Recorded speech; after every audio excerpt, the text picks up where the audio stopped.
Hello BRStv community, I'm live today, another BRS Live, and I got some housekeeping to go over with you guys really quick before we get into the main stuff, so let's get right into it.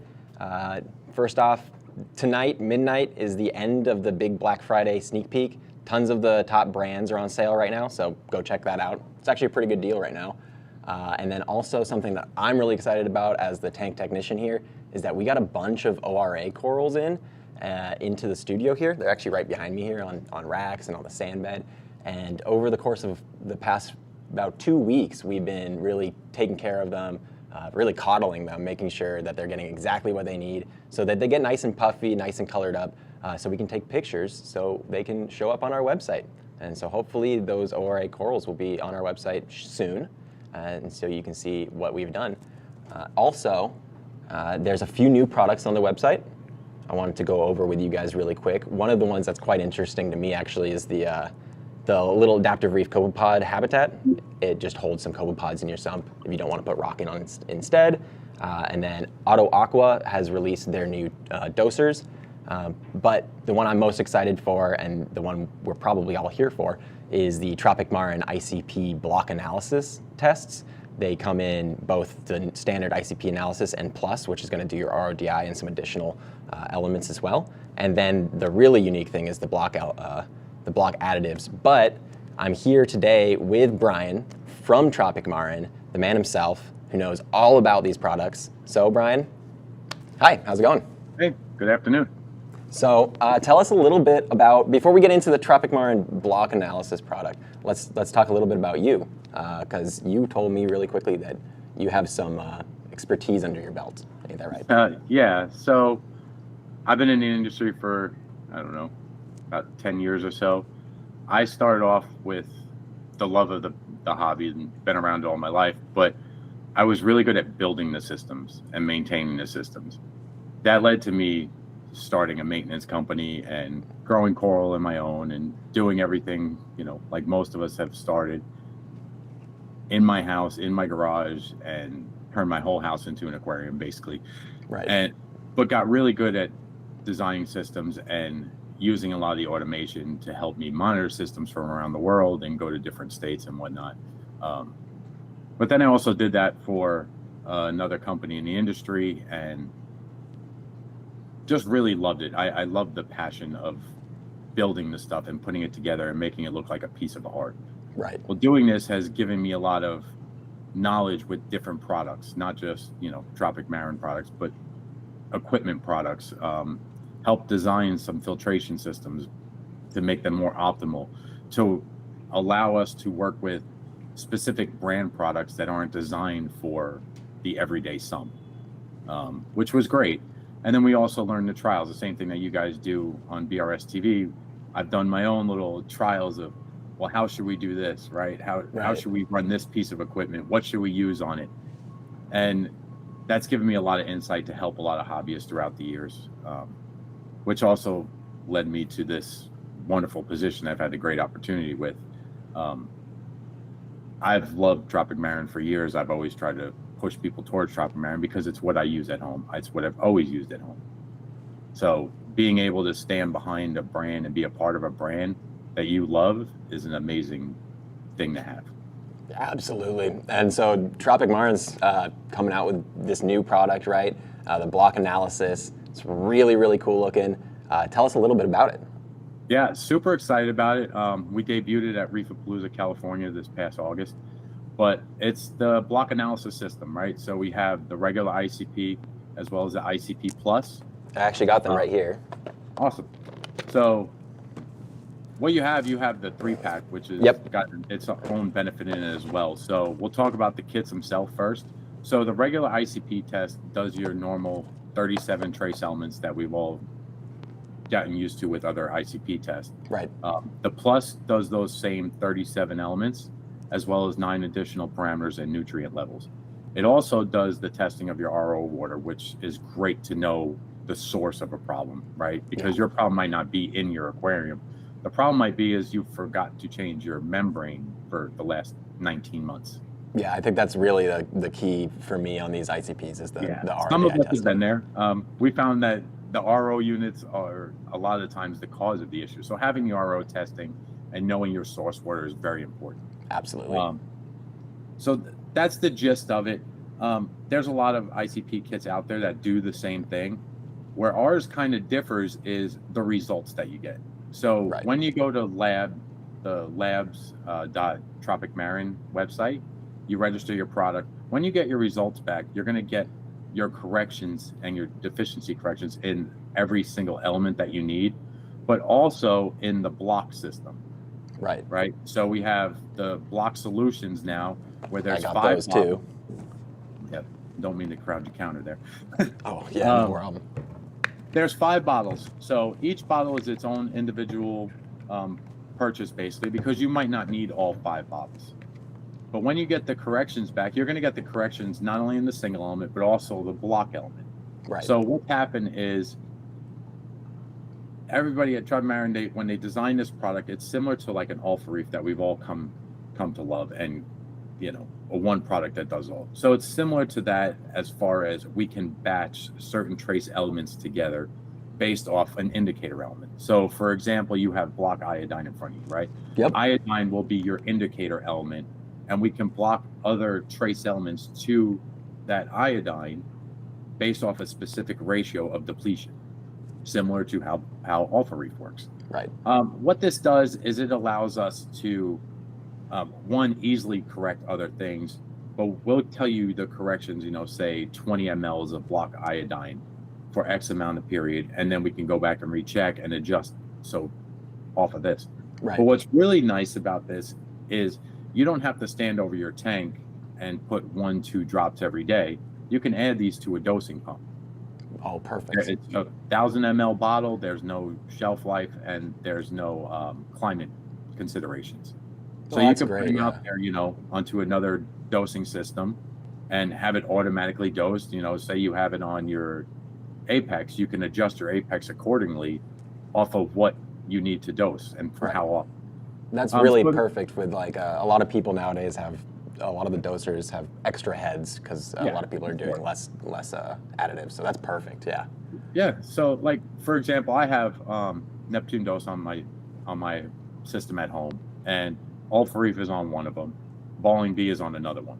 Right. Okay. Well, now I have 2 other units that are open. So I've been using this kit already. I'm only using 2 block solutions myself. Okay. Perfect. So I haven't needed all 5. And the hobbyist at home might not need all 5. You might only need 1. Right. You might need 2 or 3, but you can get them based off of the corrections that are given. Now, kind of bouncing back and forth because I believe that the test and the solutions obviously go well together. Absolutely. Yep. I'm a firm believer in ICP testing. I always have been for years. I've always pushed people towards it. Know the issue. Don't call me up and say, oh, well, my tank's doing this, and this. Okay. Well, I don't live in your tank. I don't know exactly what the problem is. I can look at it and say, well, maybe it's this, but when's the last time you tested your tank? Well, my levels are good. Well, we all hear that my levels are good. Well, your levels being good to you are not what's good to me and to other people, but we also need to dig into those levels, right? You're testing it one way. Let's go a little bit in depth with a chemistry-based guarantee, right? Get the actual numbers. So when they designed the system over in Germany, they came out with not only just a single test, you have the 3-kit, the 3-pack and the 6-pack. What's convenient about this is, number one, consumer at home, you get to save money. There's a discount built into the 3-pack and the 6-pack. Right. But the reason why we do this is because we want people testing more often, right? A lot of people, when they run an ICP test, kind of like what I just said, they'll call up, they say, I'm having this issue. Oh my God, I lost this coral's dying, blah, blah, blah. Okay, run an ICP test. Let's figure out exactly what's going on. And we find out why. Yep. But if we can get people on a regular basis, at minimum monthly, that's what I would like to see. Absolutely. I think a preventative maintenance is the key. Right? You can catch that deficiency before it actually plays a huge part in your reef tank and on your corals. Yep. So if you're going to buy a frag at a trade show or at a fish store that's a couple $100, I would invest in the proper testing, right? You would invest in the proper chemicals.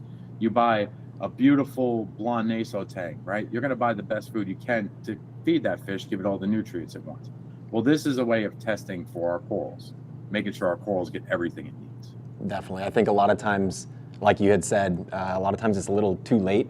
Yes. Preventative is something that I always try and ingrain into people, and so preventative maintenance, preventative testing is really key. And so I really, like you said, the 3-pack and the 6-pack, I really love the concept of those. It really gets people into the idea of ICP.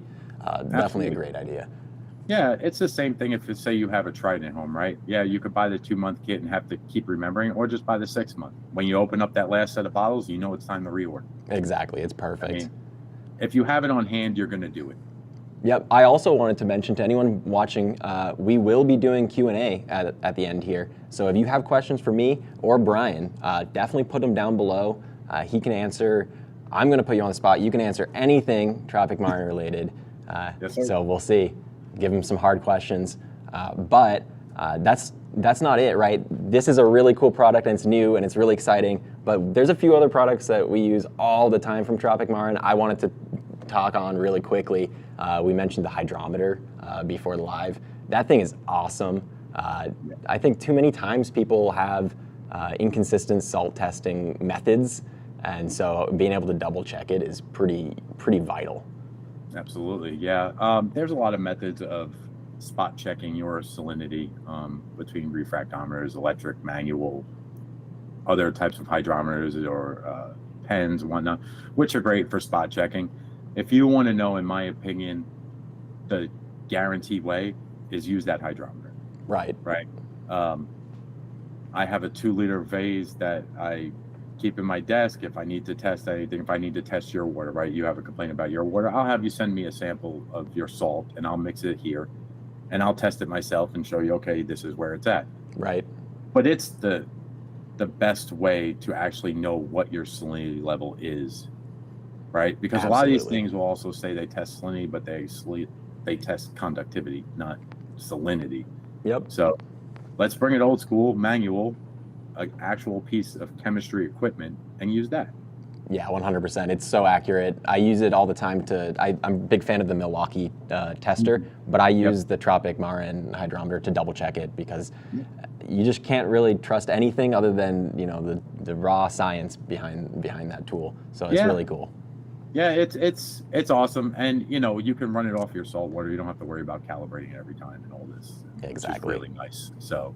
And then another one that you actually enlightened me a little bit on recently, and you mentioned it just a minute ago briefly, all for Reef. You were saying something about dosing based on alkalinity or calcium. What was that all about? That was really interesting. Okay, so, and believe it or not, our CEO of North America, Lou, who recently passed away, loved that man, worked with him for years. He taught me this trick. So all for Reef on the instructions will tell you to go off of your alkalinity, right? Which is great if you're sticking to natural seawater and going off of, you know, Pro Reef, which is awesome. A lot of people, what we found, especially in the US, is they chase that alkalinity number. They chase that pH number. When we try to teach them, don't chase a specific number because somebody on a forum said, well, I keep mine at 10.5 DKH, and that's why. That's great. Do everything based off your salt. But if you're dosing all for Reef based off the alkalinity and you're chasing a higher DKH, you have to be very careful that you don't bring your calcium up too high to where now it's a dangerously high level. Right. So what I like to do, and what I do with my own personal tank at home, is I do everything based off of my calcium number. And then I use what's called Balling B, which is part of the 3-part system, to adjust my alkalinity to what I want it to be at. Okay. So all for Reef, you can run anywhere from 7.2 to 7.6 DKH, depending on the mix. That's where we want it to be, right? Doing so allows us to have higher calcium, so on and so forth. I like to keep mine a little bit closer to the 8, personally. Okay, yeah. So I do use the Balling B to adjust to that. And I've also found, and when I talked to Lou about this, was when I was doing off my calcium, I would get my alkalinity where it was, but now my calcium's at 590. Right.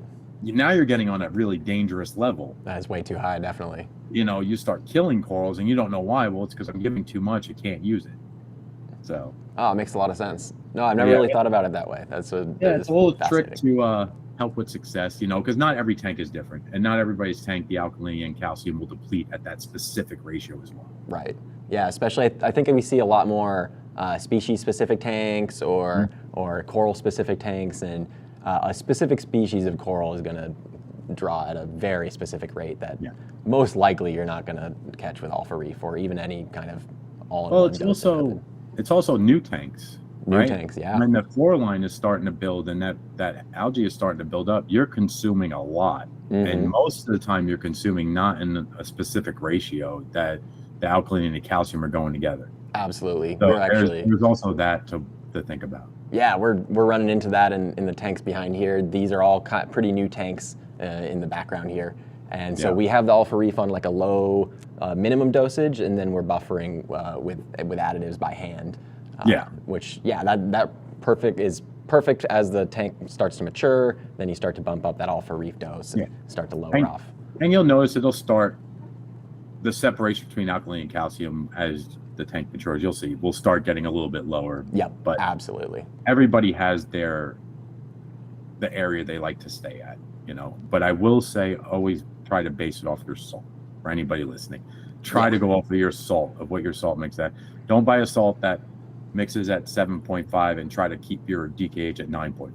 Absolutely. I just did a whole little video on all the Tropic Marin salts and going over all of them. I actually learned so much about a bunch of things doing my research for that video. But yeah, overall, the general consensus is pick a salt that you want to run those levels at.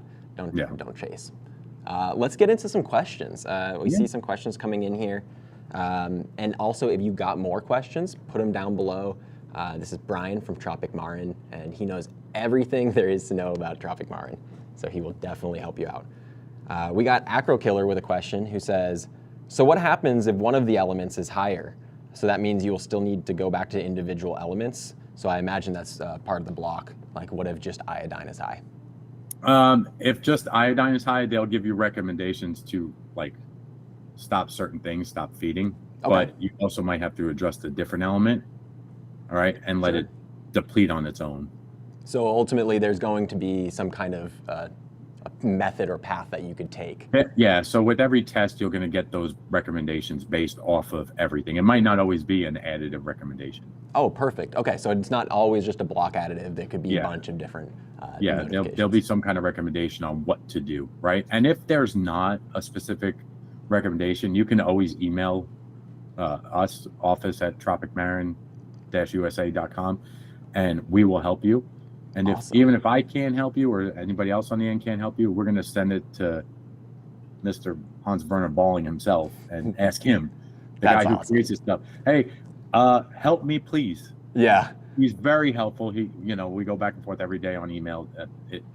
I very much love his input because that is like the master of reefing right there. That's really good. Yeah, I've had always great communications with everyone at Tropic. So just like Brian said, if you got a question, email Tropic, email us too.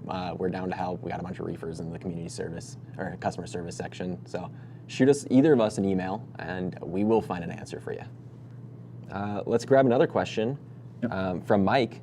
Says, is the label prepaid in the ICP test kit? Yes, it is. All postage is prepaid. Everything you need in there is prepaid. What you'll see is when you open up, next one. Yeah, you got your pen envelope to reship it in. You have your label with your barcodes for the vials. And then you have a few different size vials as well as the filter and a syringe to fill everything. Make sure you use that filter so we don't bring any particulates from the sump. I thought that was really a nice little touch to have that little filter in there.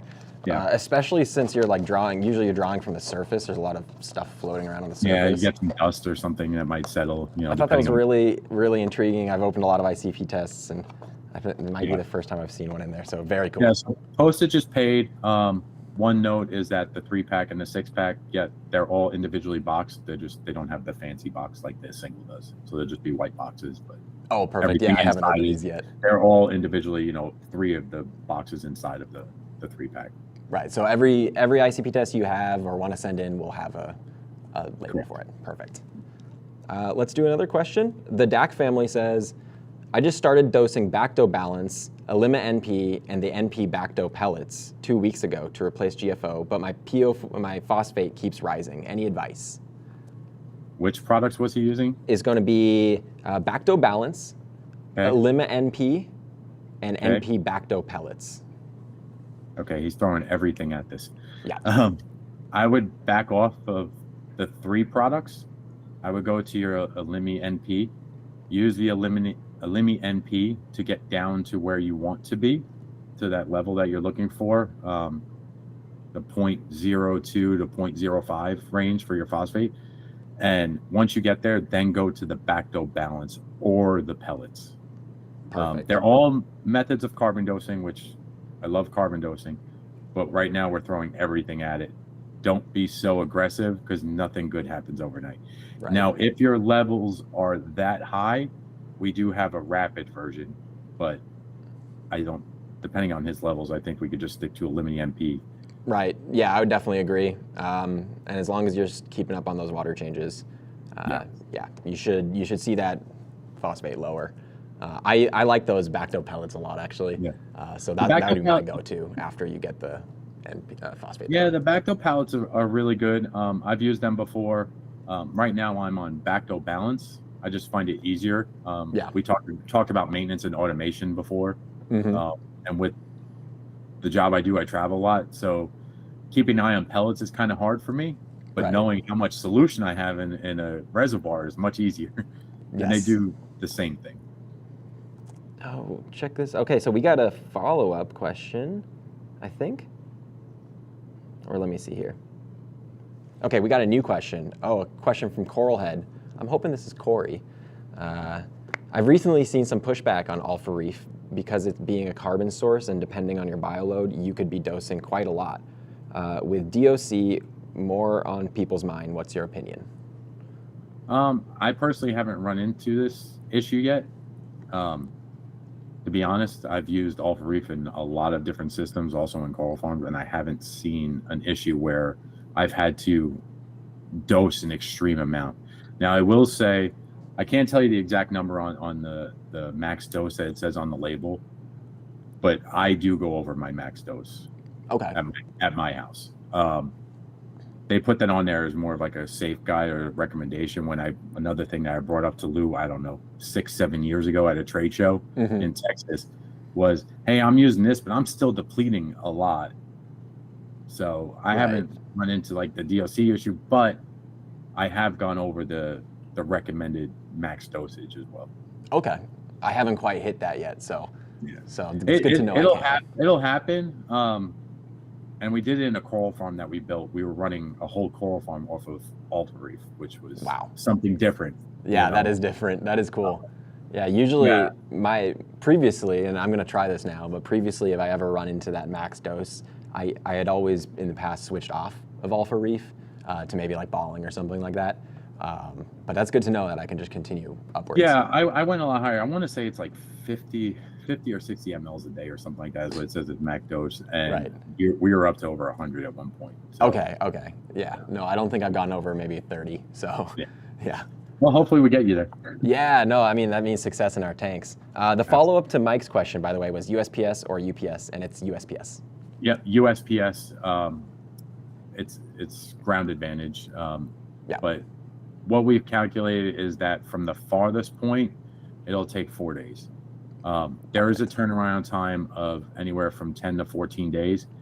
Right now, it is tested in Germany for full transparency, tested in Germany.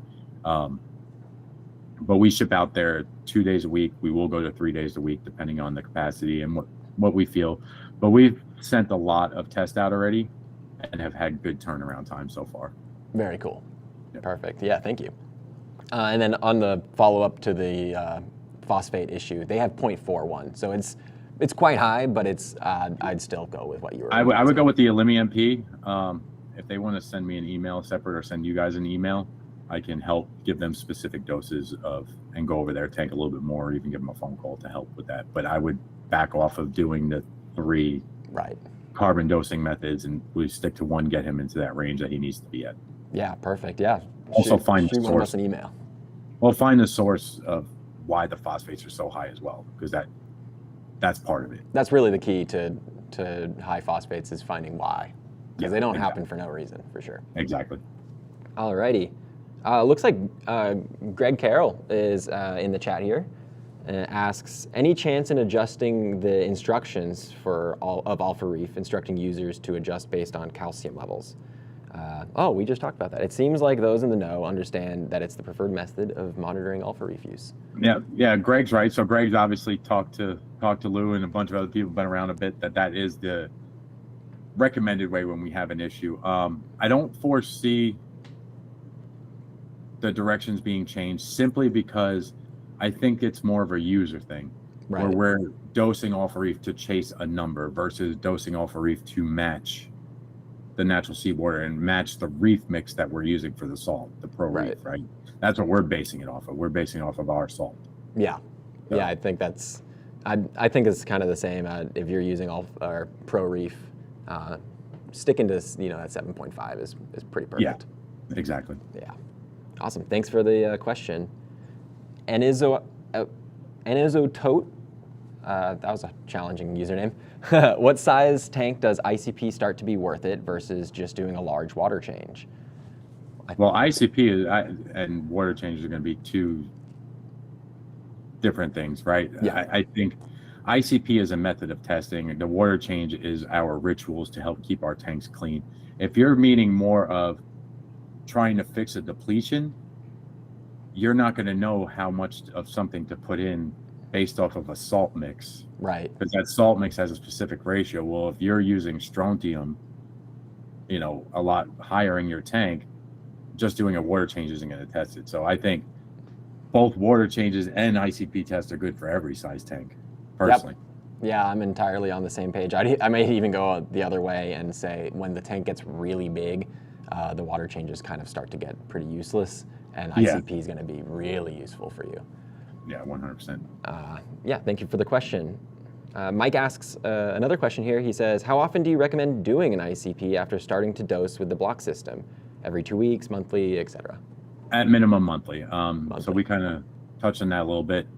I like to see people doing them monthly.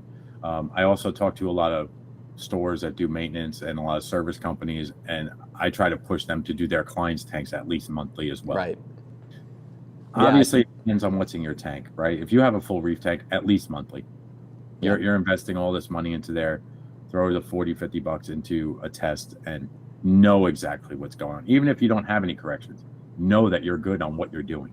Yeah, 100%. We're kind of in the same page. I'd say the big 360, our big acro tank, gets monthly or even twice a month ICPs. And then the tanks behind me here it's between once a month and twice a month, but they're still new tanks, so we're still but at least once a month. And like I said, that's why there's a discount in the 3-pack and the 6-pack. Exactly. That's why we put fancy boxes inside of the 3-pack and 6-pack, save some money, and let the consumer save the money on buying them, just so that we know they're doing the testing. Yep. Yeah, 100%. Let's see. All right, we got it. That's funny. We got a few comments here. Reef KPR says, why does Brian look like the Hulk? Saying you look a little green.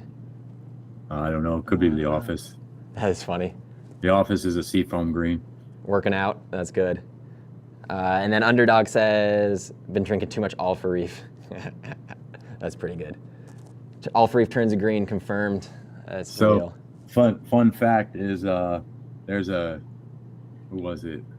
Reef Octopus. One of the guys from Reef Octopus came over. He was at Reefapalooza, Orlando.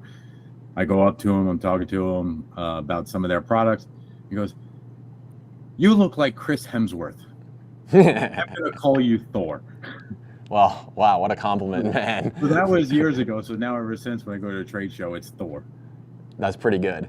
I would never lose that. No, there's actually a Thor on my desk because of it. That's pretty good. That's pretty funny.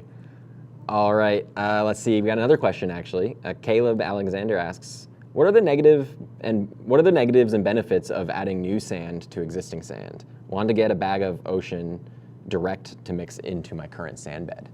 So not a Tropic Marin question. Perfect. Yeah, but this is not bad because I feel over time, the longer you have a tank, and when you do the maintenance on a tank, you're siphoning the sand bed, you're going to constantly lose a little bit of sand. 100%. I have no issue with, say, a 200-gallon tank, putting another 20, 40-pound bag in there at one time. You're not going to go through a deep cycle as if you changed all the rock. I see no issue at all with that. Yep. Yeah, I've added sand to the tanks. One thing I really like to do is if you have like a normal sand, like Ocean Direct, adding some like gravel or some bigger chunks, it makes it look like a natural ocean sand bed.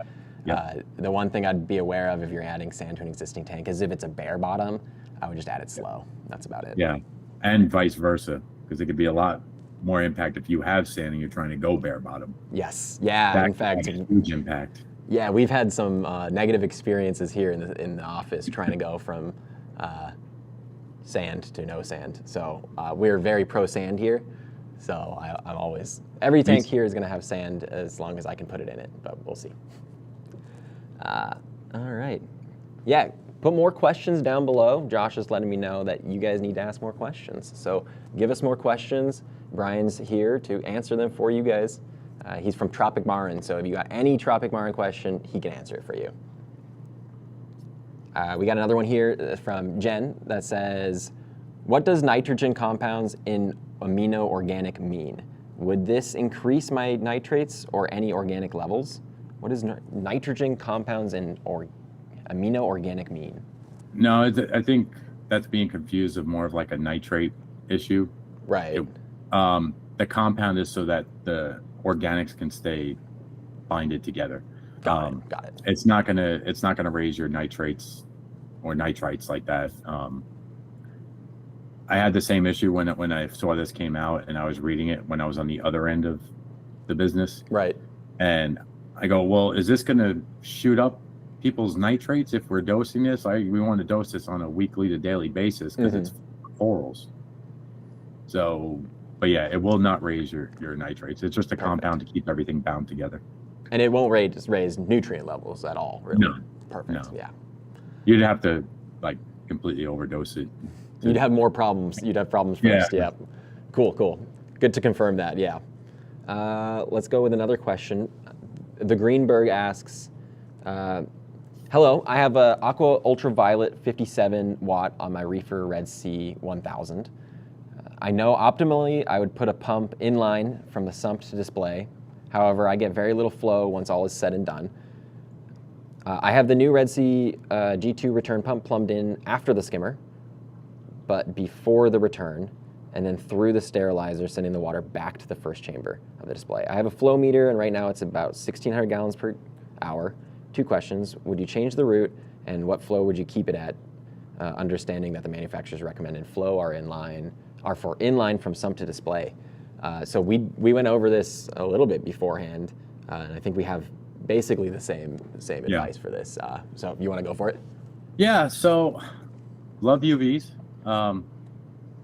I think the best way is not to run it inline. All right, there's a couple reasons with that, right?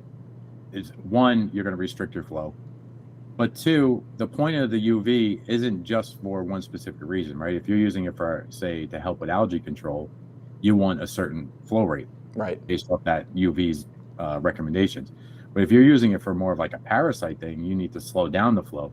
So my recommendation is always to get a DC controllable pump separate just for the UV. Yeah. The way I like to do it is I'll pick it up, say, from a return chamber and put it back into the drain area. Yep. Let it cycle through, because it's not going to pull every bit of water out of there, so it's constantly going to be filtering into the water. That's my recommendation. And then based off of your needs, you can adjust the flow off of that. But if you take it one step further, as a backup, is if you put on a controller, right? If there's too much of a draw, not only can you have it turn off the UV, you can have it turn off the pump. If you're having a flow issue, if you put a flow monitor on there, which I like to do, you can shut off the UV if your flow goes below a certain amount. You know, you sucked up a snail or something like that in pellet cracks. You don't want that UV on and burning up. Exactly. 1, you could cause damage, but 2, replacing a bulb and a quart sleeve and all that gets pricey, but if you can put a safety on that. Yeah, ultimately put a DC pump on there. Don't run it in line. Let your tank have its own return pump, control the flow for your display, and leave it at that. Yep, I'm entirely on the same page, especially for those tanks with a sump underneath them. Yeah, you should absolutely be running it on its own pump if you have the possibility. If you really, really can't, though, I'd say at least try and get it on a manifold where you can adjust it with like a gate or a ball valve or something. Yeah. Don't have it just in line going back to the display if you can at all avoid it. It really is not ideal. Yeah, definitely don't do it that way. You're restricting your tank as well at that point. Yeah, exactly. All right, thanks for the question there. Let's see. Caleb Alexander asks, is it worth dosing in pico tanks, or will water changes suffice as far as replacing minerals and trace elements? It's going to depend, I think. Yeah, you know?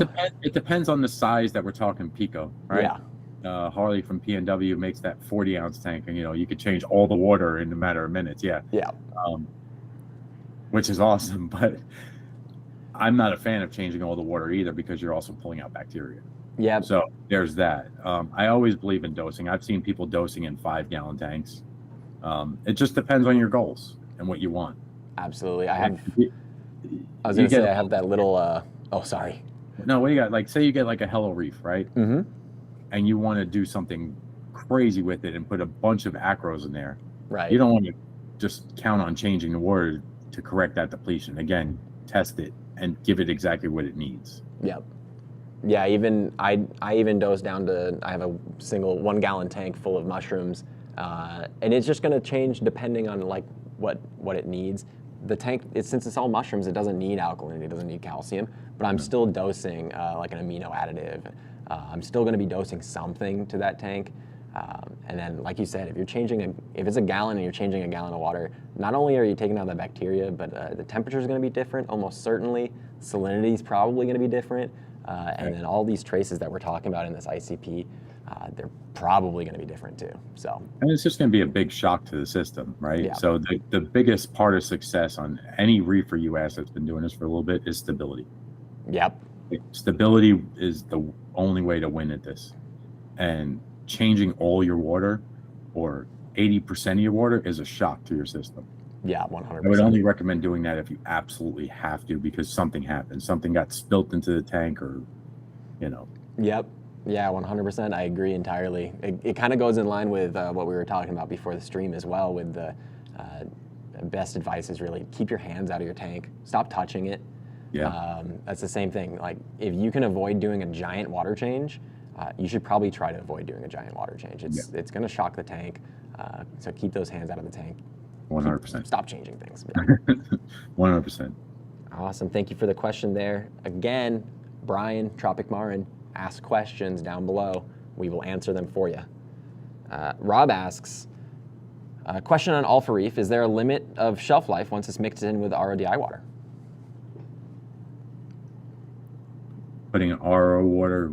Once you've mixed your... you need to mix it? Yeah, once you've mixed your Alpha Reef powder, is there a shelf life to it? Not that I'm aware of, to be honest. Not that I'm aware of. I do mix mine, just so that we're on the same page. I mix mine into a 5-liter container. Right. That lasts me 6 weeks, give or take. Sure. So I'm sure you can go longer. When I started off with it, I dosed in the same 5-liter thing, and I started at 50 mLs. Right. So, yeah, I can find out. If I can get this person's contact, I would love to know that, because there's no shelf life on the actual product. Right. I don't foresee it once it's fully mixed. I can't see an issue with it, because nothing's going to separate once it's fully mixed. Right. Yeah, So, I've had it on shelves for quite a while, maybe 2-3 months, and no problem. I've seen it. I mean, I could show you a bottle that has the old label that was in the warehouse that I found. Right. And nothing separated in that bottle, and that's how old it is, because it has a black label. Oh, geez, yeah, no, you should be good. If you're using your RD or your Alpha Reef, it won't go bad.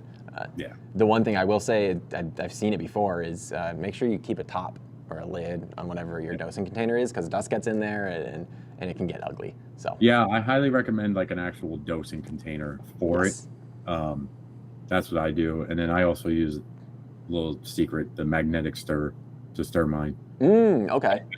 I stir mine in 1 liter batches and I fill it into the container. I don't do it all at once. Right. Oh, that's So a good idea.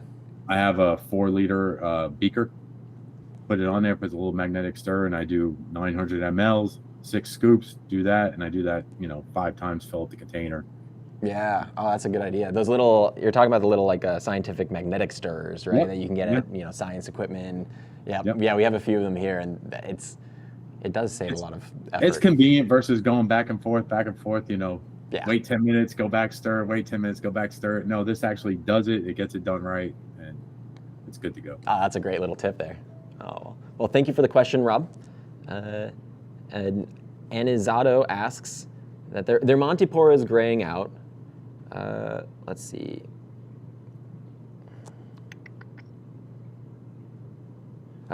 Phosphate, I believe, 25 parts per billion, 10 ppm nitrate, 450 calcium, 1350 mag. Could this be because of traces? Would you do a 100% water change? How would you address this? So their Monty is graying out. It doesn't seem like anything's too far off, to be honest. There's no alkalinity level. Yeah, the answer is right there on your table. Yes, yeah. Run an ICP. Figure out what is in the water. What I would say, like we said before, don't do a 100% water change. That's most likely just going to shock things. You can do a water change, but maybe just the normal size water change that you would normally do. Do a 20%, 25% water change. Don't go over that. Run an ICP test. Yeah, run an ICP. Your issue might be on your RO water. That's great. Yeah, so do the plus where I got it down here. Yep. Like the issue might just be on the RO water, and you think it's something in your tank, but it's something because your city is changed the way they're treating their water. Yep. So yeah. Oh, that's a good point. Actually, Kyle and I just did a little video on that today. As seasons change, since it's coming into winter, your municipalities can change what they're adding to the water, and so maybe your RODI is not keeping up with it anymore. So give that a check. Yeah, thank you for the question. But ultimately, those levels all look. The levels look fine, so there's an issue, but you got to figure out what the issue is. I mean, yeah. So we got some more info. It's 0.07 phosphate, which is like that's not a tidbit high, but that's nothing. And then alk is 9.4. So you're right in normal operating ranges. Something's going on that you can't see. Run an ICP test and check the PAR levels. Yep. Lights and water. Those are the two things that the corals need to thrive, and so you should check them. Thank you for the question there. Let's see. Kath Knight says, I've been advised to have no sponge, just live rock as part of my rear sump system. What are your thoughts on that? I imagine you'd like a filter sponge is what they're talking about. Do you run filter sponge? No, I don't run a sponge. I do run a reef mat. Okay, so a roller mat. Yep. Yeah. I do. So I do the fleece, and I'm gonna be blatantly honest. I think that is like a saving grace. Yeah. It keeps all the crap out of the water. I will say 3 years ago, whatever it is, when they came out, I put one on my system. I just helped design a sump to fit that reef mat. Yeah. For when you don't have a Red Sea sump. And I did that because I believed in that piece of equipment. My skimmer, I maybe empty it once every 5 to 6 weeks because the reef mat takes the bulk of it. Right. So sponge is one thing, socks are another thing, roller mats are something completely different. Socks and sponges, filter floss and all that can be great, and it could also be a horrible problem. Yes. If left unattended, right? It might get clogged in 2 days and you don't change it until 4 days after that. Well, you're letting everything go back in the tank. 100%. Yep. So I wouldn't leave it bare as well because you want it to catch particulates. Mm-hmm. So uneaten food and whatnot. But I'm a huge fan of just running through the roller mats. Yeah. I think they're just an amazing product. There's many brands out there, but the one I like is that one. Mm-hmm. Easy convenience. It works. on a 220 gallon tank, it lasts me about 2 months per roll. Yeah, You know, like I said, when you're traveling and you know that, it's great to know that that part is done. You don't have to worry about it. Yeah, no, it really eases a lot of maintenance. I use them on any tank with a high bioload, especially. They're just they're killer. But I don't like you said, I don't really like filter socks or sponge. It takes a long time to clean them. I forget them all the time, to be honest. So yeah, just especially in the like an all-in-one tank, like an internal filtration tank where it's behind the display. It's easy to forget about things back there, in my opinion, versus a sump, right? If the sock is full, you'll hear splashing. Yes, yeah, absolutely. On the all-in-ones, it's kind of hard to really know it because it might just roll over it, and you don't really hear anything, and you kind of forget about it. Out of sight, out of mind type of thing. Yeah. Well, I'm curious. I'm going to expand on that with my own question. What other filtration would you put in a sump? I throw the wall at it. When I design them so that the tank can run on its own as clean as possible. So I do things a little bit different. Again, I helped design a sump to hold 2 return pumps. So keep that in mind as I explain this. Mine comes in, goes through a roller mat, right? Goes to the fleece, then it goes to another chamber, runs a skimmer. Okay, skimmer's on its own little sensors, but then I go into an area where I have 2 reactors. At one point, I was running bio pellets, and I was running GFO. Sure. Didn't need it because the roller mat was taking everything out. So then I took everything offline. I did go to Bacto pellets for a little bit and decided I didn't need them. Like, it's just one of those things. But then I go down to, this is where the 2 pumps come into play. And we had this question with the other gentleman with the UV. Right. I have one return pump that goes, what is it, CJ SDC 9, goes up, goes through the wall, and splits off to the 2 return of my tank. And the other pump is designated just for the filtration, for the UV and for the 2 reactors. Awesome. I know that's like a kind of like a dream setup type of thing. And this was, when I built this house years ago, was built off of the dream system. But I would always recommend, at least, I'm going to stick with the roller mat, right? I'm not going to suggest anything else. That, a skimmer, and maybe 1 reactor. And the reactor could be a universal fit, right? I might run carbonate at one time. I might, if I need to run the Bacto pellets, I can run that another time.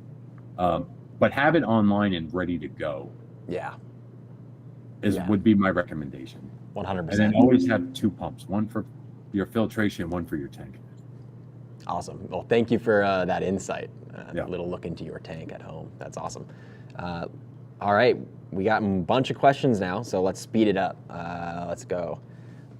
Irving says, what product of Tropic Marin can I use to get trace elements? I have a calcium reactor.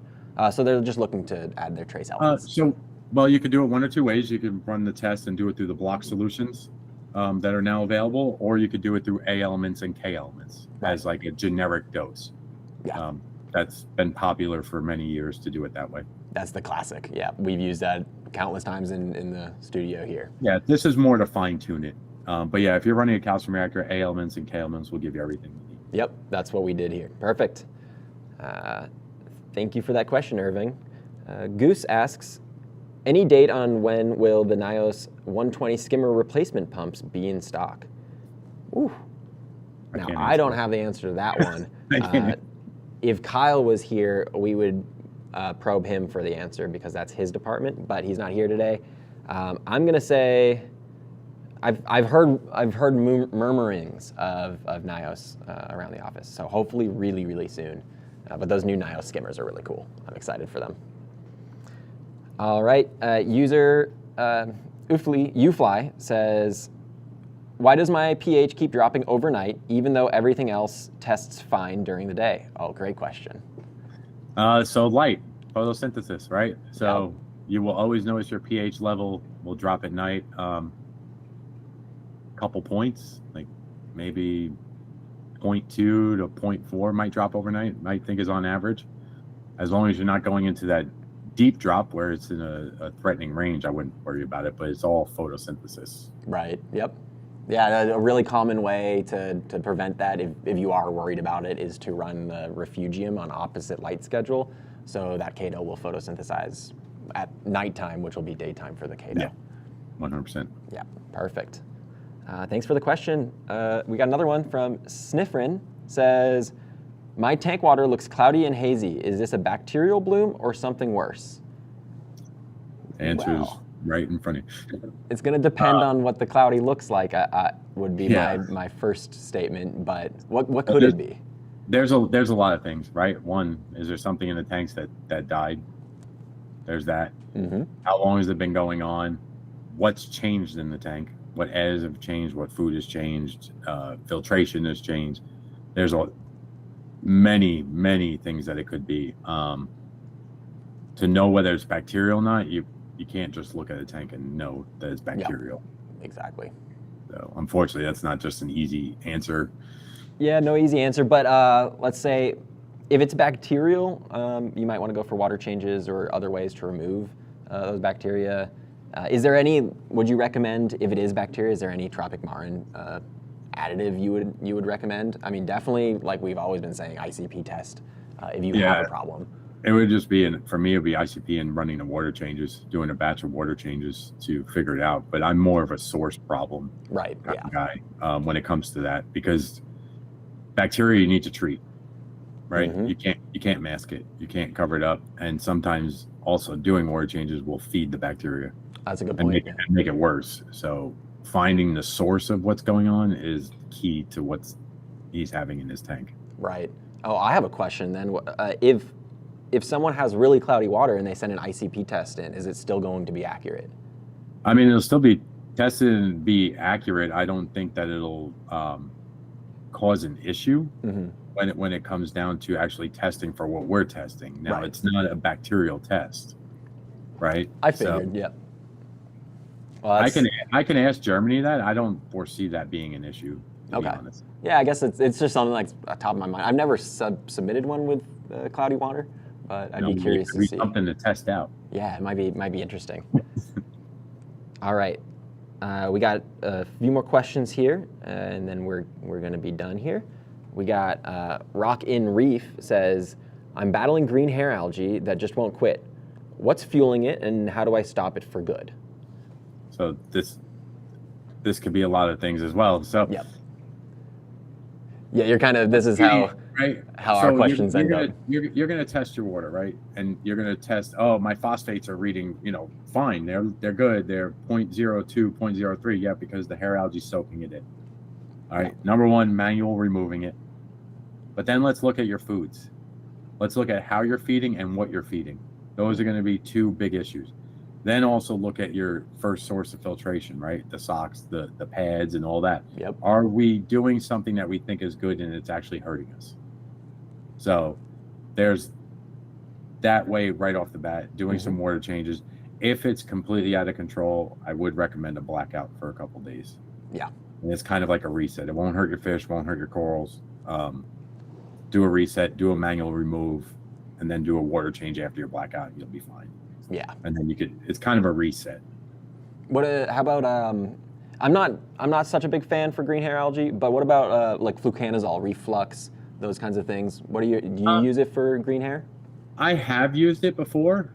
I've noticed I've used a heck of a lot of it. Yep. To get anywhere, and that's where I've switched to more of this method of just manually remove, bite the bullet, go get some black trash bags, and black out your tank. Yep. I mean, I think that's worked. I've talked with other industry experts, chemists, doctors, that sometimes this is just the way to go. It's not a full reset of your tank, but it's a reset of, I've given up on the hair algae. Yeah. I've also seen tanks where there's always that one little patch of hair algae. It doesn't grow and it doesn't go away. Yeah, it's odd. We have a little patch like that back here. So it happens. Yeah. It's a strange thing. I would look at the food, number one, what you're feeding, how often you're feeding, are your fish actually eating it, how often are you feeding your corals, if that might come into play, and then look into your filtration.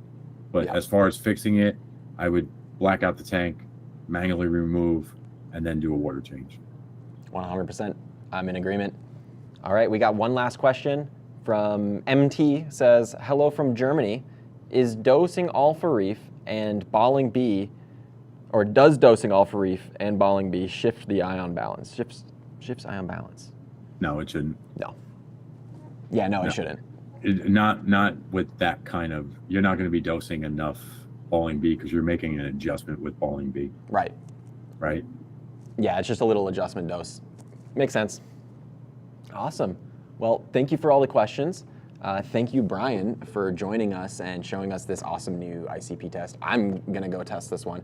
Can I send it in now? You can do good to go, right? Well, because we like, had the sample, so I wasn't sure. I wasn't sending it in quite yet. No, use them up. Please send them. We'd love to hear the feedback. Like I said, I can only speak on my behalf of what I'm using and what the local fish stores around me are using, that right, trying to help everybody out. No, send me your feedback. Send me an email. Send BRS the email if you have any questions. If you have questions on the results and need help with the results, we're here all the time. Absolutely, yeah. Let us know. Send us emails. Send Tropic Marin emails. Let us know how you like the product. It's super exciting, and I'm going to go test it out soon. But thanks for joining us. Thank you, Brian. Thanks for having us. And have a great day, everyone. Bye.